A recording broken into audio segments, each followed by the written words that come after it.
যে ছাত্র বলেন, যে কোনো দল বলেন, তারা খুব সুখী, কিন্তু আমরা সুখী না। এটাই পৌঁছাতে যাই সবার কাছে যে আমরা সুখী না, পৃথিবীর সবার কাছে আমরা এখন সবচেয়ে দুঃখী আর সবচেয়ে মূলত নিচে লোক। কারণ আমাদের মতো এত নিচে লোক নাই, আমাদের সবাই ব্যবহার করে, সরকারও ব্যবহার করলো, আমরা কোনো গুরুত্ব পাইনি, আমরা এখনো কোনো মূল্যায়ন পাইতেছি না। আমি চাই যে রাষ্ট্রীয়ভাবে মর্যাদা দেখ, আমার টাকা পয়সা দরকার নেই। আমি মনে করি যদি আমরা বিপ্লব না পাই, আমরা যদি রাষ্ট্রীয়ভাবে কিছু না পাই, তাহলে এই সরকার যে বসছে, এটাও সরকার বসে নাই, সে অবদ্ধ। আমরা যদি আমাদের ছেলেরা যুদ্ধে যদি ই না হয়, এই তালিকাভুক্ত না হয়, তাহলে সরকারও তালিকাভুক্ত না, সে অবদ্ধ, সে কোনো বদ্ধ হয় না। কারণ আমাদের ছেলে শহীদ হওয়ার পরেই কিন্তু সে আসছে, কিন্তু এটা মূল্য দিতে হইব। আমরা আমরা যদি মূল্য পাই, তাহলে সেও মূল্য পাই। যে আসলে আমরা খুব অসহায়, কারণ আমরা যা হারাইছি তা বলার বাহিরে। তো ওইটার সুখ এখনো আছে। তো 10 মাস পের হয়ে গেল, আমার ছেলে তো 18 জুলাই শহীদ হয়েছে, তো 10 মাস চলে যেতেছে, বছর শেষ হয়ে যেতেছে। তাহলে আমাদের ছেলে জাতীয় রাষ্ট্রীয় ভাবে ঘোষণাপত্র কবে দিবে? একটা বছর আবার নতুন করে জুলাই আসা পড়তেছে, আর 2 মাস বাকি। তো এপ্রিল, মে, জুন, জুলাই, তো 2 মাসে সরকার কি গঠন করতেছে, কি এটা সাজানো গুছানো কি কাজ কাম করতেছে যে আমাদের এই দিবসে এই যে একটা আবার জুলাই আসা পড়ছে, ওই ঘোষণাপত্র কিভাবে দিবে? হাসনাত বলে যে জুলাই ঘোষণাপত্র দিতে, আমাদের রাষ্ট্রীয় ভাবে কি মর্যাদা দিবে? একটা দিবস যে করবে সেটা নিয়ে আলোচনা করেন না, তো সরকার কি করতেছে আমরা তো কিছুই বুঝতেছি না।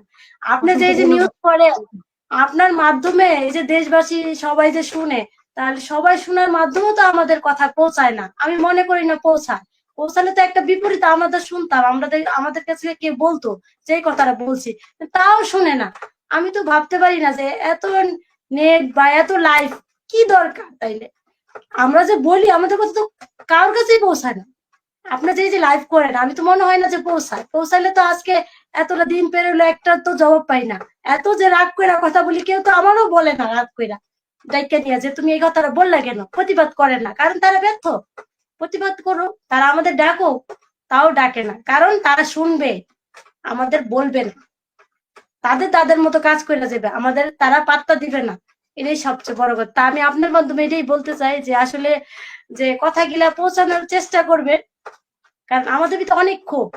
তারা সুখী, আমরা সুখী না, আমরা হলাম দুঃখী সবচেয়ে, এখন পৃথিবীর মধ্যে সবচেয়ে দুঃখী আমরা।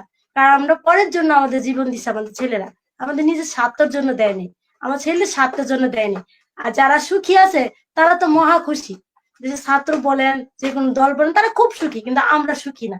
এটাই পৌঁছাতে যাই সবার কাছে যে আমরা সুখী না, পৃথিবীর সবার কাছে আমরা এখন সবচেয়ে দুঃখী আর সবচেয়ে মূলত নিচে লোক। কারণ আমাদের মতো এত নিচে লোক নাই, আমাদের সবাই ব্যবহার করে, সরকারও ব্যবহার করলো, আমরা কোনো গুরুত্ব পাইনি, আমরা এখনো কোনো মূল্যায়ন পাইতেছি না। আমি চাই যে রাষ্ট্রীয়ভাবে মর্যাদা দেখ, আমার টাকা পয়সা দরকার নেই, আমি চাই আমার ছেলে মর্যাদাটুকু পাক, সেটাও হারাই দিতেছে। এটাই চাই যে সবাই যাতে এইটাই যেন দাবি করে দেয় যে শহীদপুরের একটা প্ল্যাটফর্মে আছে, যে সরকার হিসেবে একজন লোক আছে, আমি এটাই চাই। এখন আপনারা কিভাবে মাইনা নেবেন এটা আমি হয়তো গুছায় বলতে পারতেছি না, কিন্তু আপনারা বুঝে নিয়ে যে আমরা কি চাই। সেটাই একটা আবেগ আপনাদের, মানে আবেগ কি বলবো, যে আপনাদেরকে সময়ে এক সন্তান হারিয়েছেন, আবার আপনাদের সময়ে সময়ে ব্যবহার করছে, আবার সময় সময় দূরে সরে দিচ্ছে, ফোন ধরে না। এটা খুবই দুঃখজনক বিষয়। তো আপনাকে অসংখ্য ধন্যবাদ। আসলে সান্ত্বনা দেওয়ার মতো কোনো ভাষা নাই, শুধু মানে আমরা 2 ঘন্টা আলোচনা করলাম, এটুকুই ওনাদের কানেও পৌঁছায় না। উনি আসলে এইসব লাইভ ওনাদের কোনো কিছু যায়ও আসে না। এটা ঠিক না না, বলছেন। দেখেন যে একটা কথা বলতে হয় যে এই যে আপনি লাইভ করেন, হয়তো অনেকে এটা দেখে বা শুনে, সবাই যা নেতৃবৃন্দ যারাই দলভুক্ত বা দলের বাইরে সবাই শুনে, কিন্তু আসলে কি শোনার পরও তো কাজে লাগে না, তাহলে আমাদের বলাটা তো ব্যর্থ। আমরা যা করছি সবই মনে হয় যে ব্যর্থ, দুনিয়ার অন্ধকার।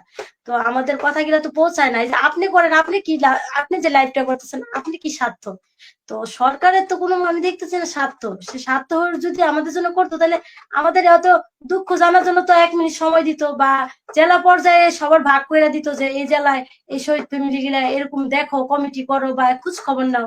তাও তো দেখতেছি না। পিসি স্যারে বললে, সে বলে আমাদের বলে নাই, আমরা উপলব্ধ মহল থেকে আমরা এই কাগজ পাইনি, এটার কোনো পাইনি, পারমিশন পাইনি, বললা দে স্যারেরা। তাহলে আমরা কার কাছে বলবো বলেন?